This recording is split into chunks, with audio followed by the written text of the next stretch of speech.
থেকে সেনা শাসন তুলে নাও, এরপরে বাঙালিদের তুলে নাও। আমাদের পাহাড় লাগবে, আমাদের জিএসটি চট্টগ্রাম আমাদের, আরো পাবেন না। জিএসটি আমাদের। পাহাড় থেকে সেনা সদস্যদের তুলে নাও, বাঙালিদের তুলে নাও। কারণ পাহাড় আমাদের, জিএসটি চট্টগ্রাম আমাদের, পাহাড় আমাদের লাগবে। পাহাড় নাকি ওদের? কেন রে? পাহাড় কি তোর বাবার?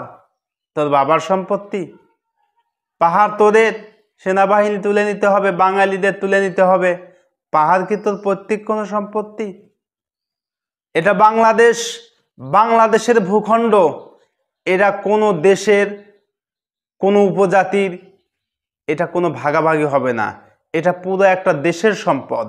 আর তোরা দাবি করে বসছিস পাহাড় তোদের, পাহাড় তোদের লাগবে, পাহাড় থেকে বাঙালি তুলে নাও, পাহাড় থেকে সেনা সদস্যদের তুলে নাও। কেন কেন তুলতে হবে? তোরা তো মানুষের সঙ্গে দাঙ্গা হাঙ্গামা সৃষ্টি করে সব সময় বেরাস। আজকে পাহাড়ের আমাদের বাঙালি ভাইয়েরা শান্তিতে নাই, কারণ তারা মানুষের বাসায় গিয়ে হামলা চালায়, মানুষের বাসায় গিয়ে খাবার চুরি করে খায়, মানুষকে বিভিন্নভাবে বিভ্রান্ত সৃষ্টি করে। তারা দাবির সময় আদিবাসী, কোঠার সময় উপজাতি, রাজনীতির সময় বলতে থাকো তুমি কে আমি কে, বাঙালি বাঙালি। পাহাড়িদের পক্ষে ততক্ষণ আছি যতক্ষণ পর্যন্ত তারা বাংলাদেশি, যতক্ষণ পর্যন্ত তারা বাংলাদেশি ততক্ষণ পর্যন্ত তাদের সঙ্গে, তাদের পক্ষে আমরা আছি। তারা যদি নিজেদেরকে জুম্মাল্যান্ডের নাগরিক ভাবে, আর যদি তারা এই বাংলাদেশকে আলাদা করতে চায়, তাহলে এই দেশে, এই সোনার বাংলাদেশ থেকে 1 ইঞ্চি মাটিও আলাদা করা সম্ভব নয়। 1 ইঞ্চি মাটিও তাদেরকে আমরা দিতে রাজি নয়। সুতরাং এই পাহাড়িদের মায়া কান্নায় কেউ ভুলবেন না। পাহাড়িরা যদি মায়া কান্না করতে থাকে, এই মায়া কান্নায় আপনারা যদি ভুলে যান, তাহলে বুঝতে হবে যে এক সময় আপনার আমার কপালে অনেক দুঃখ আছে, আপনার কপালে আমার কপালে অনেক দুঃখ নেমে আসতে পারে। আজকে পাহাড়ে আমরা ঘুরতে যেতে পারি না, আমাদের সেনা সদস্য, সেনা ভাইদের সাহায্য সহযোগিতা ছাড়া আমরা যেতে পারি না, কারণ তাদের দ্বারা আমরা নিরাপদ নয়। তারা কিন্তু গোটা বাংলাদেশে ঘুরে বেড়ায়, কোথাও তাদের কোনো সিকিউরিটির প্রয়োজন হয় না। অথচ আমরা যদি পাহাড়ে যেতে চাই, তাহলে আমরা নিরাপদ নয়, কারণ তাদের দ্বারা আমরা যে কোনো সময় ক্ষতিগ্রস্ত হতে পারি। তারা যে কোনো সময় আমাদেরকে আক্রমণ করতে পারে। আজকে আমরা কিন্তু নিরাপদ নয়। একই বাংলাদেশে, একই ভূখণ্ডের মধ্যে অবস্থান করে এত বিভেদ কেন? তারা বাংলাদেশি, আমরা বাংলাদেশি, অথচ তারা দাবি করে বসছে এই পাহাড় নাকি তাদের, তাদের এই পাহাড় লাগবে, চট্টগ্রাম তাদের। সুতরাং এই চট্টগ্রামের মধ্যে কোনো বাঙালি থাকতে পারবে না, কোনো সেনা সদস্য থাকতে পারবে না। এটা কি কোনো পৈতৃক সম্পত্তি? এটা কোনো কারো ব্যক্তিগত সম্পদ? নো, এটা কোনো ব্যক্তিগত সম্পদ নয়। এটা বাংলাদেশের প্রত্যেকটা নাগরিকের এইখানে যাওয়ার অধিকার আছে, তারা দেখতে পারবে, ঘুরতে পারবে। এটাই বাংলাদেশের স্বাধীনতা, প্রত্যেকটা মানুষের স্বাধীনতা। প্রত্যেকটা মানুষ তো এরকম অধিকারই চায়, অথচ আজকে তারা পাহাড়ে যেতে পারে না। আজকে তারা কিন্তু বিভিন্ন দাবি জানায়, দাবির সময় আদিবাসী, আর কোঠার সময় তারা উপজাতি। দেখছেন কারবার? তারা যখন দাবি করবে, দাবির সময় আদিবাসী আর কোঠার সময় উপজাতি। রাজনীতির সময় তুমি কে আমি কে, বাঙালি বাঙালি। এরপরে পাহাড়িদের পক্ষে ততক্ষণ আমরা আছি যতক্ষণ তারা বাংলাদেশি। তাদের পক্ষে আমরা আছি যারা, যতক্ষণ পর্যন্ত তারা বাংলাদেশের হয়ে, বাংলাদেশের পক্ষে হয়ে কাজ করবে, তাদের পক্ষে আমরা আছি। বিশেষ করে আমি আছি তাদের পক্ষে। কিন্তু তাদেরকে অবশ্যই বাঙালি হতে হবে, তারা নিজেকে বাঙালি, বাংলাদেশি মনে করতে হবে।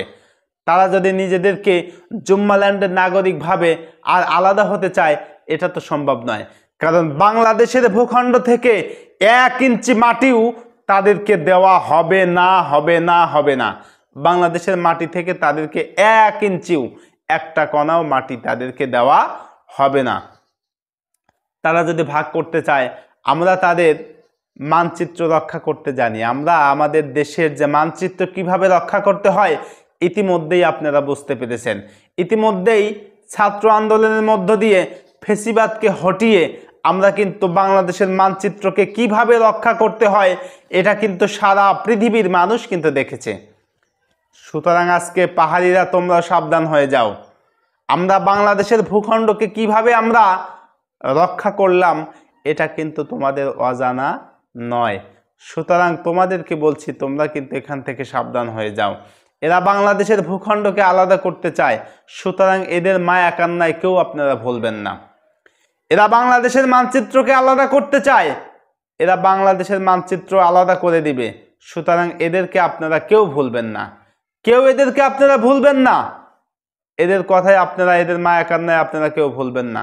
আজকে আপনারা নিরাপদ সফর করতে পারেন না, নিরাপদে বাড়ি ফিরবে কিনা সেটা আপনারা দেখতে পারবেন না। আজকে তারা সন্ত্রাসী কায়দায় বাংলাদেশ সেনাবাহিনীকে কিভাবে আঘাত করছে দেখুন। তারা, আমরা ধন্যবাদ জানাই বাংলাদেশ সেনাবাহিনীকে, তারা আমাদের জন্য, আমাদের মতো জনগণদের জন্য হয়ে তারা কতটা ঝুঁকি নিয়ে, কতটা মৃত্যুর মুখে নিজেকে ঢলে দিয়ে তারা আমাদের জন্য কাজ করে যাচ্ছে, দেশের জন্য কাজ করে যাচ্ছে, মন প্রাণ উজাড় করে তারা কাজ করছে। অথচ তারা এই সেনাবাহিনীদেরকে আঘাত করে, তাদেরকে হুমকি দেয়, তাদেরকে বিভিন্নভাবে প্ররোচনার সৃষ্টি করে। আজকে কি দেশটা মগের মূল্য হয়ে গেছে? আজকে তুমি চাইবে যে পাহাড় থেকে বাঙালিদের তুলে নাও, পাহাড় থেকে সেনা সদস্যদের তুলে নাও, পাহাড় তাদের, চট্টগ্রাম তাদের, চট্টগ্রাম তাদের লাগবে। এটা কোন ধরনের, এটা কোন ধরনের ব্যবহার? তুমি বাঙালি, তুমি বাংলাদেশি হয়ে থাকো, তুমি বাংলাদেশের ভূখণ্ডে আছো, বাংলাদেশ তুমি মায়ের কোলে আছো, এরকম তোমাকে ভাবতে হবে। তুমি এই দেশে থেকে যদি অন্য দেশের হয়ে কাজ করো, অন্য দেশের কুচক্রীদের হয়ে যদি তুমি কাজ করো, তাহলে তুমি কিসের বাঙালি? আজকে কিন্তু দাবি, অনেক দাবি আমরা দেখতে পারি। দাবির সময় তারা আদিবাসী, আর কোঠার সময় তারা উপজাতি হয়ে যায়। রাজনীতির সময় বলতে থাকে তুমি কে, আমি কে, বাঙালি বাঙালি, আর রাজনীতি ভুলে গেলেই তোমরা হয়ে যাও উপজাতি। এটা কোন ধরনের ব্যবহার? পাহাড়িদের পক্ষে আমরা ততক্ষণ আছি যতক্ষণ পর্যন্ত তারা বাংলাদেশি, বাংলাদেশি যারা যতক্ষণ আছে ততক্ষণ পর্যন্ত আমরা তাদের হয়ে কাজ করব। তারা যদি নিজেদেরকে জুম্মাল্যান্ডের নাগরিক ভাবতে থাকে, তাহলে তো আমরা তাদের পক্ষে হয়ে কথা বলবো না। বাংলাদেশের 1 ইঞ্চি মাটিও অন্য দেশের হয়ে অন্য কোথাও ভাগ হবে না। সুতরাং এই পাহাড়িদের মায়া কান্নায় আপনারা কেউ ভুলবেন না। পাহাড়িদের মায়া কান্নায় যদি ভুলে যান, তাহলে দেখতে পারবেন এক সময় এই দেশ আপনাদেরকে হারাতে হবে, এই দেশ থেকে আপনাকে আমাকে বিতাড়িত করা হবে। এই পাহাড়িদের মায়া কান্নায় কেউ ভুলবেন না। বাংলাদেশের ভূখণ্ড থেকে 1 ইঞ্চি মাটিও আলাদা করতে দেব না।